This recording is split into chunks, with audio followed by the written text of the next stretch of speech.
Voici comment on a fait croire qu'on avait plein de figurants pour mon film Phantom Melody, alors qu'en réalité, on a réutilisé les 5 mêmes potes tout au long du film.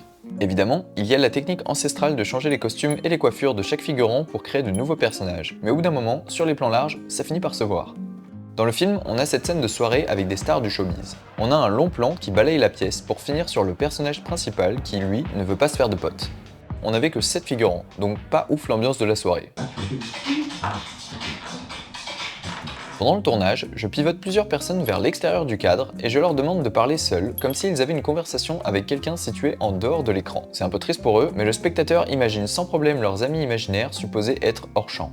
Dans un second temps, pour densifier la foule présente dans la scène, je rajoute des silhouettes en train de danser au premier plan en post-production.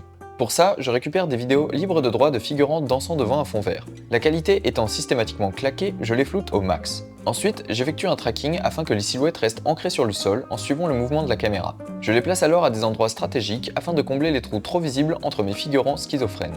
Un autre élément que j'utilise à fond pour créer cette texture de foule, c'est une série de gros plans que je place juste avant le plan large, montrant un ensemble de petits détails qui vont noyer le spectateur dans une sensation de remplissage de l'espace. Puis, je rajoute du gros son pour donner encore plus de dimension.